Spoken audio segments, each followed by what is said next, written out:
तो दोस्तों आज मैं एक्सप्लेन करने वाला हूँ 2021 में आई मूवी हेलमेट को। इसकी रेटिंग्स की बात नहीं करेंगे क्योंकि ये अभी जल्द ही रिलीज हुई है, तो रेटिंग्स ऊपर नीचे हो रही हैं। मैं मूवी को एक्सप्लेन करूंगा, लेकिन इससे पहले अगर आप हमारे चैनल पर नए हैं तो नीचे लाल कलर से लिखे सब्सक्राइब को दबाकर ग्रे कर दें। इससे आप हमारे चैनल से जुड़ जाएंगे और आने वाली वीडियोस को देख पाएंगे। और जिन्होंने सब्सक्राइब करा हुआ है उनका बहुत बहुत शुक्रिया। आप लोग ऐसे ही चैनल से जुड़े रहिए, मैं आपके लिए वीडियोस लाता रहूंगा। और अगर आप मेरे थोड़ा और करीब आना चाहते हैं तो आप मुझे इंस्टाग्राम पर भी फॉलो कर सकते हैं, लिंक आपको डिस्क्रिप्शन में मिल जाएगा।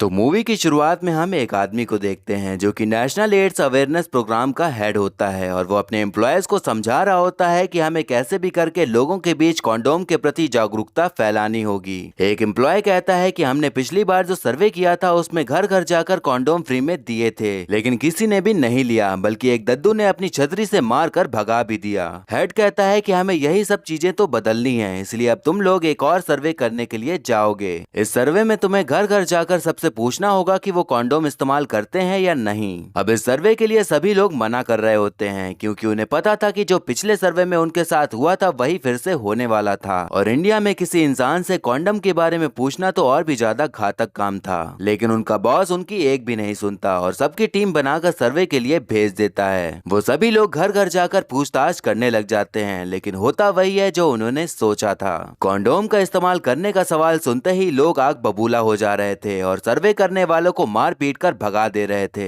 यही चीज सभी सर्वे करने वाले लोगों के साथ होती है और सब मोहल्ले वाले उन्हें पीट पीट कर वहाँ से भगा देते हैं। अब मुंह पे सूजन लिए सभी लोग एक जगह पर बैठे होते हैं और अपने बॉस को कोस रहे होते हैं क्योंकि वो जानते थे कि उनके साथ यही होने वाला था, लेकिन फिर भी उन्हें सर्वे करने के लिए भेज दिया गया था। एक आदमी कहता है कि अगर लोग ऐसे ही जाहिल बने रहे तो देश में कोई भी बदलाव नहीं आएगा और सब ऐसे ही HIV एड्स जैसी कई बीमारियों से मरते रहेंगे। अब सीन शिफ्ट होकर हमें एक लक्की नाम के लड़के को दिखाता है जो कि शादी में नाच गा रहा होता है। उसके किसी भी रिश्तेदार की शादी नहीं थी, बल्कि वो शादियों में बैंड वाले का काम करता था। शादी ब्याह हो जाने के बाद लक्की शादी में मिले पैसों को गिन रहा होता है और कम पैसे होने पर अपने साथियों को डांट रहा होता है। उसके साथ ही उसका दोस्त माइनस भी काम करता था, लेकिन उसकी एक कमजोरी थी कि उसको कम सुनाई पड़ता था और वो हर चीज उल्टा ही सुनता था। एक दूसरा आदमी बताता है कि मैंने पैसे नहीं लिए हैं और मैं तो दो काम करता हूँ। यहाँ से जाने के बाद मैं ट्रक से ऑनलाइन सामान की डिलीवरी करके और पैसे कमाता हूँ। लक्की उन सभी से बहसबाजी करने के बाद अपना मूड लाइट करने के लिए अपनी गर्लफ्रेंड रूपाली के पास जाता है और उसके करीब जाते ही उसके चेहरे पर प्यार की मुस्कान आ जाती है। लक्की जिसके लिए काम करता था रूपाली उनकी ही बेटी थी और ये दोनों 4 साल से प्यार करते थे और शादी भी करना चाहते थे। अब आस पास किसी के भी ना होने पर उन दोनों में और भी ज्यादा करीबियां आने लग जाती हैं और दोनों के ही दिलों में प्यार की आग लगना शुरू हो जाती है। उन दोनों में गुलू गुलू होने ही वाला होता है कि तभी रूपाली लक्की को रोक देती है क्योंकि उसके पास कॉन्डम नहीं था। रूपाली कहती है कि अगर तुम्हें सवारी करनी है तो पहले टिकट लेके आना होगा, तभी तुम इस प्लेन में चढ़ पाओगे। अब लक्की का तो प्लेन में सवार होने का पूरा मूड बन ही चुका था, इसीलिए वो कॉन्डम लाने के लिए मान जाता है। वो जिस चुस्ती फुर्ती के साथ निकला था वो बाहर आते ही फुस हो जाती है क्योंकि इंडिया में मेडिकल स्टोर से कॉन्डम लेना कोई आसान काम तो नहीं था। अब लक्की किसी तरह घबराते हुए पास ही के शंभू मेडिकल स्टोर जाता है और इशारे करके कॉन्डोम मांगने लगता है। अब कॉन्डम का नाम सुनते ही आसपास के लोगों के कान एकदम खड़े हो जाते हैं और लक्की को ही घूरने लग जाते हैं। मेडिकल स्टोर से कॉन्डोम लेने की यही खराब बात थी कि लोग ये समझने लग जाते हैं कि आज कुछ कुछ होने वाला है, इसीलिए कॉन्डोम ले जाया जा रहा है और यही सब बातें लोग बनाने लग जाते हैं जिसकी वजह से लोग कॉन्डोम लेने में कतराते हैं। यही चीज लक्की के साथ भी हो रही थी और वो ऐसे ही घबराते हुए कॉन्डोम तो नहीं ले पाता, लेकिन उसके आसपास की रखी सभी चीजें खरीद लेता है। अब लक्की वो सारा सामान लेकर रूपाली के पास पहुंच जाता है तो रूपाली उस पर गुस्सा करने लग जाती है क्योंकि वो दुनिया भर की चीजें ले आया था पर कॉन्डोम नहीं ला पाया था। रूपाली कहती है कि जब तुम एक कॉन्डोम का पैकेट नहीं मांग पाए तो मेरे पिताजी से मेरा रिश्ता कैसे मांगोगे। अब हम तभी मिलेंगे जब तुम मेरे घर आकर मेरे पिताजी से शादी की बात करोगे, नहीं तो फिर मेरी शादी कहीं और हो जाएगी और फिर वहीं बैंड बजाने आ जाना। लक्की मेडिकल वाले से कॉन्डोम तो नहीं मांग पाया था, लेकिन हिम्मत करके रूपाली का हाथ मांगने के लिए वो रूपाली के पिताजी के पास पहुंच जाता है। लक्की कोई बड़े खानदान का नहीं था, बल्कि एक बैंड वाला था जो कि शादियों में गाना गाने का काम करता था। तो इस चीज को लेकर रूपाली के पिताजी उसकी बहुत बेइज्जती करते हैं और उसे वहां से धक्के मारकर भगा देते हैं। अब जो हिम्मत उसने दिखाई थी उसकी वजह से जो उसकी नौकरी थी वो भी चली जाती है, जिसकी वजह से उसे हर जगह पैसे मांगने पड़ रहे होते हैं, लेकिन कोई भी उधारी देने के लिए तैयार नहीं होता। लक्की को अपना खुद का ही बैंड खोलना था, जिसके लिए उसको खूब सारे पैसे चाहिए थे, लेकिन जो समय चल रहा था उस समय में उसके पास इतने पैसे नहीं थे कि वो कुछ भी कर सके। एक दिन वो देखता है कि एक ट्रॉली में कोल्ड ड्रिंक जा रही होती है और बच्चे ट्रॉली में चढ़ के कोल्ड ड्रिंक की बोतलें चुरा रहे होते हैं। तभी उसका दिमाग ठनकता है और वो अपने दोस्त माइनस से ऐसे ही चोरी करने के लिए कहने लगता है। अब हम सुल्तान नाम के आदमी को देखते हैं, जो कि बंटी भाई के सामने हाथ जोड़कर खड़ा होता है, क्योंकि उसने बंटी भाई से पैसे ले रखे थे और अभी तक चुकाए नहीं थे। बंटी भाई उसे पैसे देने के लिए एक हफ्ते का और टाइम दे देते हैं और वहाँ से चले जाते हैं। अब वहाँ पर लक्की और माइनस आते हैं और सुल्तान से मिलते हैं, क्योंकि चोरी करने के लिए सिर्फ 2 आदमी से काम नहीं बनता, इसलिए वो अपने तीसरे दोस्त सुल्तान को भी शामिल करना चाहते थे। सुल्तान जैसे ही चोरी की बात सुनता है तो वो ये काम करने के लिए मना कर देता है, लेकिन लक्की उसे समझाने लगता है कि अगर चोरी करके पैसे कमा लिए तो तुम बंटी भाई का कर्जा चुका पाओगे। लक्की ऐसे ही चिकनी चुपड़ी बातें करके उसे समझा लेता है और चोरी करने के लिए मना लेता है। अब वो तीनों उस आदमी के पास जाते हैं जो ऑनलाइन सामान ट्रक से डिलीवर करता था और उससे ट्रक के आने जाने और रुकने की सारी डिटेल्स लेने लग जाते हैं। उन लोगों का प्लान यही था कि वो ऑनलाइन सामान ले जाने वाले किसी ट्रक को रुकवा लेंगे और उसी को लूट कर उसका सामान बेचकर अमीर हो जाएंगे। अब सुल्तान और लक्की पुलिस की ड्रेस पहनकर उस रोड पर खड़े हो जाते हैं जिस रोड से ट्रक गुजरने वाला था। अब वहाँ पर सामान से भरा ट्रक आने लगता है तो चेकिंग के नाम पर दोनों लोग उसे रोक लेते हैं और वहीं पर माइनस को ट्रक से सामान निकालने का काम दे रखा होता है। वो लोग ट्रक के ड्राइवर से चेकिंग के बहाने ट्रक खुलवा लेते हैं और फिर उसे बातों में उलझाकर सामान के सारे बॉक्सेस अपनी ट्रॉली में लोड करने लग जाते हैं। वो सभी सारा सामान लेकर सुल्तान के मुर्गी फार्म में ले आते हैं और चोरी की कामयाबी की खुशी मनाने लग जाते हैं और उन्हें यही लग रहा होता है कि बॉक्सेस में महंगे मोबाइल रखे होंगे जिन्हें बेचकर वो अमीर बन जाएंगे। अब लक्की जोश जोश में बॉक्स खोलने लग जाता है इस उम्मीद में कि वो माला माल हो जाएगा, लेकिन जैसे ही वो पूरा बॉक्स खोलता है वैसे ही उसे बहुत बड़ा झटका लग जाता है। बॉक्स में महंगे मोबाइल नहीं बल्कि कॉन्डोम नामक गुब्बारे भरे पड़े थे, जो बर्थडे पार्टी में नहीं बल्कि प्यार की पार्टी में लगाए जाते थे। और सिर्फ एक बॉक्स में नहीं बल्कि सभी बॉक्स में गुब्बारे ही भरे पड़े थे। एक टाइम था जब लक्की एक कॉन्डोम का पैकेट भी नहीं खरीद पा रहा था, पर अब उसके ऊपर कॉन्डोम की बेमौसम बरसात हो गई थी। अब उन सभी के जितने भी सपने थे सब गुब्बारे की तरह फूट जाते हैं, क्योंकि उन्होंने जो उम्मीद की थी वो तो बॉक्स से निकला ही नहीं था, बल्कि वो निकल आया था जिससे उम्मीदों को खत्म किया जाता है। लक्की कहता है कि हम कॉन्डोम को ही बेच के पैसे कमाएंगे।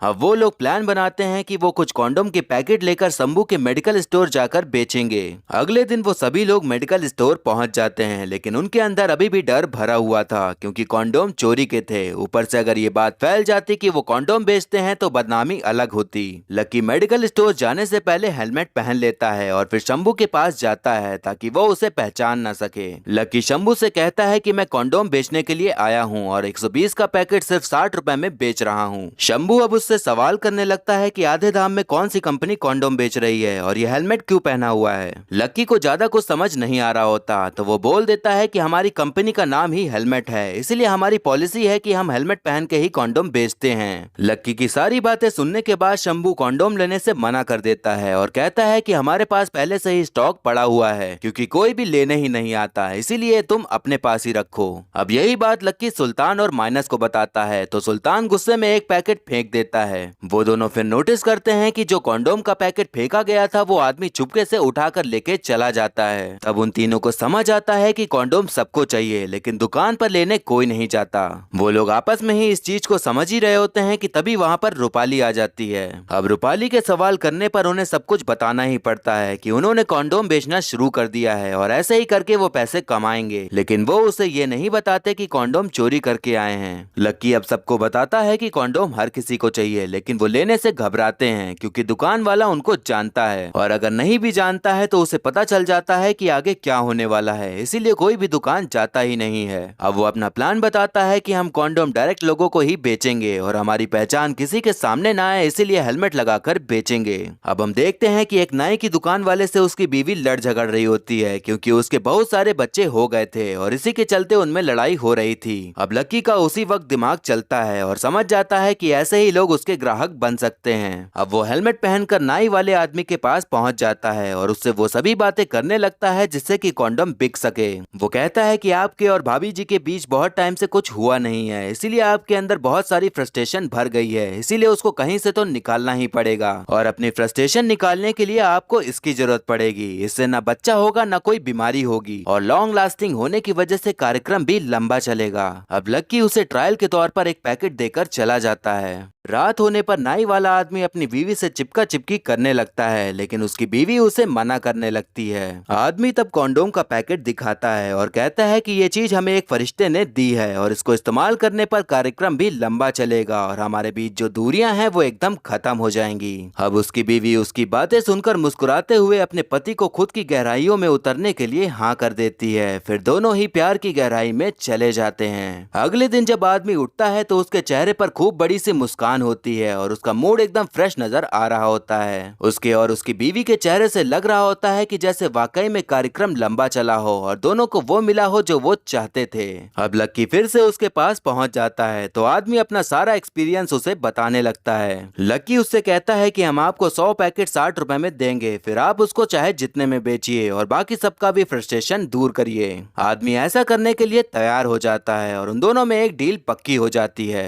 अब हम सुल्तान को देखते हैं जो कि हेलमेट पहनकर एक सिनेमा हॉल गया होता है जहां पर वो पिक्चरें चलती थी जिनकी आवाज से ही रूह में झुंझुनी चढ़ जाती है। सुल्तान को पता था कि इस हॉल के अंदर वही सब लोग जाते हैं जिनके अंदर करने की इच्छाएं बहुत होती हैं, इसीलिए यहाँ आसानी से कॉन्डोम बिक सकते थे। वो वहाँ के टिकट काउंटर वाले लड़के से मिलता है और उससे वही डील रखता है जो लक्की ने उस आदमी को रखी थी। लड़का कॉन्डोम लेकर हॉल के अंदर चला जाता है और सभी को कॉन्डोम बेचने लगता है। अंदर जितने भी आदमी बैठे पड़े थे वो सब अंदर से भरे पड़े थे, इसीलिए सारे कॉन्डोम्स तुरंत ही बिक जाते हैं। लड़का और भी ज्यादा कॉन्डोम्स लाने के लिए सुल्तान को ऑर्डर दे देता है। अब हम देखते हैं कि ट्रक का ड्राइवर पुलिस के पास पहुंच जाता है और सारा मामला उन्हें बताता है। पुलिस वाला कहता है कि आप स्केच आर्टिस्ट थे, उनका हुलिया बता दीजिए, तभी हम उन चोरों को ढूंढ पाएंगे। लक्की अब मैरिज हॉल में वकील को कॉन्डोम बेचने गया होता है, तभी उसके पास रूपाली का कॉल आ जाता है और वो बताती है कि उसके पिताजी ने उसकी शादी तय कर दी है और 4 महीने में ही शादी होने वाली है। लक्की कहता है कि हमारे पास इतने पैसे नहीं है कि हम 4 महीने पहले ही शादी कर लें। इस बात पर रूपाली कहती है कि अब मैं भी कॉन्डोम बेचूंगी जिससे कि ज्यादा पैसे आ सकेंगे। रूपाली अब अपना दिमाग लगाती है और अपनी नौकरानी के पास जाती है और उससे वही सब बातें करने लग जाती है जिससे कि बात कॉन्डोम पर आ सके। नौकरानी भी बच्चे होने की वजह से परेशान थी तो रूपाली कहती है कि जिससे बच्चे नहीं होते वो चीज मेरे पास है। अब रूपाली भी उसे वही डील बताती है और सभी लोगों को बेचने के लिए कहती है। नौकरानी अपने एक व्हाट्सएप ग्रुप में ये खबर डाल देती है और सभी लोगों को कॉन्डोम बेचने के लिए मना लेती है। अब रूपाली कॉन्डोम के पैकेट लेने के लिए लक्की के पास जाती है, लेकिन वो सभी देखते हैं कि कॉन्डोम के सारे बॉक्स वहाँ से गायब थे। तभी सुल्तान के पास बंटी भाई का कॉल आता है और वो बताता है कि सारे बॉक्स वो उठा लाया है और जब उधार चुकता हो जाएगा तभी बॉक्स वापस मिलेंगे। अब कॉन्डोम्स काफी भारी मात्रा में बिकने लगे थे और उनके पास पैसे भी आने लगे थे, लेकिन बंटी भाई ने सब कुछ चौपट कर दिया था, इसलिए वो उसके पास जाकर बॉक्सेस वापस लेने का सोचते हैं। अब लक्की और सुल्तान बंटी भाई के पास पहुंच जाते हैं और उसे अपने बिजनेस के बारे में सारी बातें बताते हैं। बंटी भाई कहते हैं कि तुम लोग 4 बॉक्स यहाँ से ले जाओगे और जब वो बिक जाएंगे तो पैसे मुझे दे देना और जब मेरी उधारी चुकता हो जाएगी तब सारे बॉक्स ले जाना। अब वो लोग उसकी बात मानकर बॉक्स ले जाने लगते हैं, लेकिन बंटी भाई उन्हें रोक देता है और पूछता है कि बॉक्स में क्या है। बंटी भाई का आदमी बॉक्स खोलकर देखता है तो जो सामान उसमें था उसे देखकर बंटी भाई एकदम चौंक जाते हैं। अब बंटी भाई उन दोनों को रेड लाइट एरिया ले जाता है और वहाँ पर उनकी मुलाकात रानी नाम की औरत से करवाता है। बंटी भाई रानी को कहता है कि ये कॉन्डोम का पैकेट हम तुम्हें दे रहे हैं, इसका इस्तेमाल करके ही वो सब काम करना। रानी कहती है कि जब तुम करने आते थे तो इसका इस्तेमाल नहीं करते थे क्योंकि इसको पहनने के बाद तुम्हें मजा नहीं आता था और आज तुम ही ये लेकर आए हो। बंटी कहता है कि आज उसी की सजा मुझे मिली है, मुझे अब एड्स हो गया है और अब मेरे पास ज्यादा वक्त नहीं है। लक्की अब रानी को समझाता है कि इस सिलसिले को हमें तोड़ना होगा और इसीलिए हम यहाँ पर आए हैं। अब जब तक आदमी इसका इस्तेमाल नहीं करेगा तब तक आप उसे आगे ही मत बढ़ने देना और हम लिख के देते हैं कि आदमी 1-2 बार मना करेगा लेकिन तीसरी बार वो जरूर आएगा क्योंकि यहाँ पर आना उसकी जरूरत है और इसको इस्तेमाल करना आपकी जरूरत है। समाज आपको भले ही कितना ही भला बुरा कहता हो लेकिन थोड़ा बहुत सुरक्षित भी आपकी वजह से ही है, इसलिए आप अपनी ताकत को समझिए और जब तक मर्द इसका इस्तेमाल ना करे तब तक कुछ मत करने दीजिए। ये सारी बातें सुनकर रानी एकदम भावुक हो जाती है और कॉन्डोम खरीदने और उसका इस्तेमाल करने के लिए राजी हो जाती है और साथ ही साथ वहाँ मौजूद बाकी महिलाओं को भी इस्तेमाल करने को कह देती है। इस कामयाबी के बाद अब लक्की सोचता है कि हमें अब नौजवान बेरोजगारों को भी इस काम में लेना चाहिए और देश में रोजगार बढ़ाना चाहिए। अब वो सभी नौकरी प्राप्त करने का पैम्पलेट लगवा देते हैं जिसे पढ़कर उनके पास काफी भारी मात्रा में बेरोजगार नौजवान आते हैं। वो सभी उन्हें कॉन्डोम बेचने का सही तरीका बता देते हैं और ये हिदायत देते हैं कि कॉन्डोम हेलमेट लगाकर ही बेचना है ताकि किसी को भी किसी की पहचान ना पता चले। अब हर जगह हर इंसान हेलमेट पहनकर हर किसी को कॉन्डोम बेचना शुरू कर देता है। रेड लाइट एरिया में भी अब मर्द कॉन्डोम का इस्तेमाल करके ही संभोग करने के लिए तैयार हो जाते हैं। रूपाली के घर की नौकरानी भी दूसरी नौकरानियों को कॉन्डोम बेचने लग जाती है। कुल मिला के उन्होंने जितने लोगों से भी बातचीत करी थी वो सभी लोग काफी अच्छे तरीके से कॉन्डोम बेच रहे थे और सभी लोग मुनाफा कमा रहे थे। हाल ऐसा हो गया था कि कोई आम इंसान भी हेलमेट पहने दिखता था तो उसे भी लोग कॉन्डोम बेचने वाला ही समझ लेते थे। अब लक्की के पास इतने पैसे हो चुके थे कि वो अपना खुद का बैंड बना सके तो वो उसकी तैयारियां करने लग जाता है। यही बात जब रूपाली के पिताजी को पता चलती है तो वो काफी ज्यादा परेशान हो जाते हैं क्योंकि लक्की अगर बैंड बना लेता और पैसे वाला हो जाता तो रूपाली उससे ही शादी कर लेती, जो कि उसके पिताजी बिल्कुल भी होने देना नहीं चाहते थे।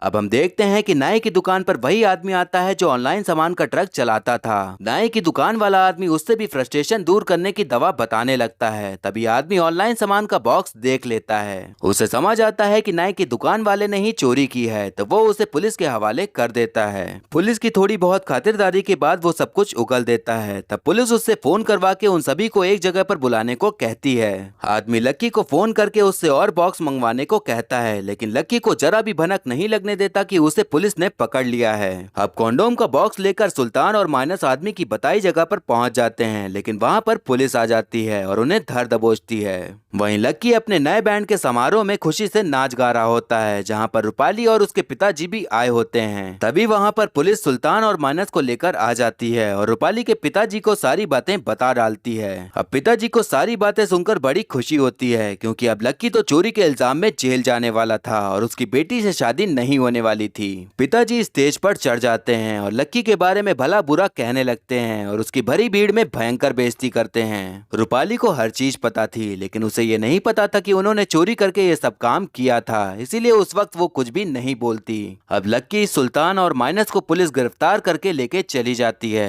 अगले दिन रूपाली लक्की से मिलने के लिए जेल जाती है। लक्की बताता है कि मैं जब छोटा था तब मेरे माँ बाप ने मुझे अनाथ आश्रम में छोड़ दिया था और मेरा बचपन वहीं पर गुजरा। वहाँ पर हर संडे बहुत सी फैमिली बच्चा गोद लेने के लिए आती थी, लेकिन मुझे कोई भी नहीं ले जाता था। जिस दिन हमें बॉक्स में मोबाइल की जगह वो कॉन्डोम के पैकेट्स मिले उस दिन मुझे वही संडे याद आया और वही बच्चे भी याद आए जिनकी आंखों में उम्मीद रहा करती थी कि उनका भी कोई परिवार बन पाएगा। अगर देश में लोग कॉन्डोम खरीद पाते तो शायद अनाथ बच्चों की संख्या कम हो जाती। हमने कॉन्डोम को बेचकर कोई भी बुरा काम नहीं किया, बल्कि लोगों की मदद ही की, लेकिन हमारे अच्छे काम की शुरुआत ही गलत थी। अब हम देखते हैं कि टीवी पर लक्की और उसके साथियों की ही न्यूज चल रही होती है। अब हर जगह उनके ही कॉन्डोम चोरी करने के चर्चे चल रहे होते हैं। इस खबर पर एनजीओ के हेड की नजर जाती है और कॉन्डोम से रिलेटेड न्यूज सुनकर उसका दिमाग घूम जाता है, क्योंकि जो वो करना चाहते थे वो काम बस 3 लड़कों ने ही कर दिया था। एनजीओ का हेड अब अपनी टीम को इस पूरे केस का सर्वे करने के लिए कह देता है। पूरी टीम हर जगह जाकर निरोध केस से जुड़ी हर जानकारी इकट्ठा करने लग जाती है। अब लक्की और उसके दोस्तों को जेल में रहते 6 महीने बीत जाते हैं और अब उनके जेल से छूटने की भी तारीख आ जाती है। वो तीनों जैसे ही बाहर निकलते हैं तो सबसे पहले रूपाली लक्की से मिलती है। फिर तभी वहाँ पर रूपाली के पापा आ जाते हैं और लक्की से मिलते हैं और कहते हैं कि जो चोरी तुमने की है वो इतिहास में लिखी जाएगी। उनकी शक्ल से लग रहा था जैसे उनका हृदय परिवर्तन हो गया हो और उन्होंने लक्की को रूपाली के लिए एक्सेप्ट कर लिया हो। अब उन तीनों से एनजीओ का हेड मिलने के लिए आता है और बताता है कि इस केस से जुड़ा हमने सर्वे किया है, जिसमें कि पता चला है कि पिछले 6 महीने में यहाँ एड्स और अबॉर्शन का रेट 80% कम हो गया है और ये सिर्फ आप लोगों की वजह से ही हो पाया है।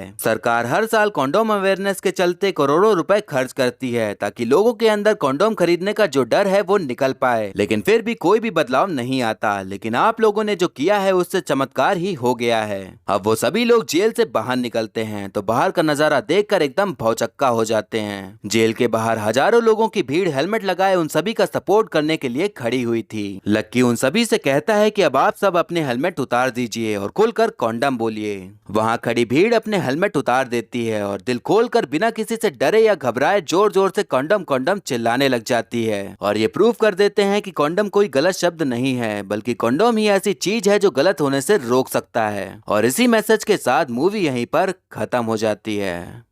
तो दोस्तों इस मूवी का जो भी कॉन्सेप्ट और मैसेज था वो 100% एकदम सटीक और सच था। हमारे देश की जनसंख्या दिन ब दिन बढ़ती जा रही है, जिसकी वजह से बेरोजगारी और महंगाई भी बढ़ती जा रही है, क्योंकि नौकरियां तो लिमिटेड संख्या में हैं, पर नौकरी लेने वाले अनलिमिटेड संख्या में आते जा रहे हैं। इन सभी परेशानियों का इलाज बस एक ही चीज है, जिसके बारे में लोग बोलने में भी कतराते हैं। कॉन्डम बोलने में लोग ऐसे डरते हैं जैसे कोई बॉम्ब का नाम हो और उसका नाम लेते ही फट जाता हो। सिंपल बात यह है कि लोग कॉन्डम तो खरीदना चाहते हैं, लेकिन वो इस सोच में पड़ जाते हैं कि दुकानदार उनके बारे में क्या सोचेगा, और ये भी डर रहता है कि मोहल्ले में कहीं बातें ना बनने लग जाएं। एक्चुअली लोग सेक्स को भी एकदम गलत ही मानते हैं और कुछ लोग तो बोलना भी पसंद नहीं करते, लेकिन सच तो ये है कि इसके बारे में जानता हर कोई है और करता भी हर कोई है, पर इसके बारे में बात कोई नहीं करना चाहता। सेक्स एजुकेशन इस देश में बहुत जरूरी है, जो कि फिलहाल किसी भी स्कूल में ढंग से नहीं दी जाती। इवन स्कूल में रिप्रोडक्शन का चैप्टर होता है तो वो भी आधा अधूरा ही पढ़ाया जाता है। आधी जानकारी होने के चलते तभी नौजवान बच्चे गलतियां कर बैठते हैं और फिर उन्हें परेशानियों का सामना करना पड़ता है। सिर्फ एक कॉन्डोम का यूज करने से सारी चीजों का समाधान हो सकता है, यहाँ तक कि आप अपनी परेशानियों को ही नहीं बल्कि देश की परेशानियों को भी कम कर सकते हैं। अब जितने भी ये वीडियो देख रहे हैं मैं उनसे यही गुजारिश करूंगा कि जोश जोश में होश ना खोएं और कॉन्डोम का इस्तेमाल करके ही अपना जोश बाहर निकालें, वरना हो सकता है कि आगे चलकर वो जोश आप पर ही भारी पड़ जाए और फिर आपको बाद में पछतावा करना पड़े कि काश उस टाइम मैंने अपना जोश ना खोया होता तो गोद में आज बच्चा ना होता।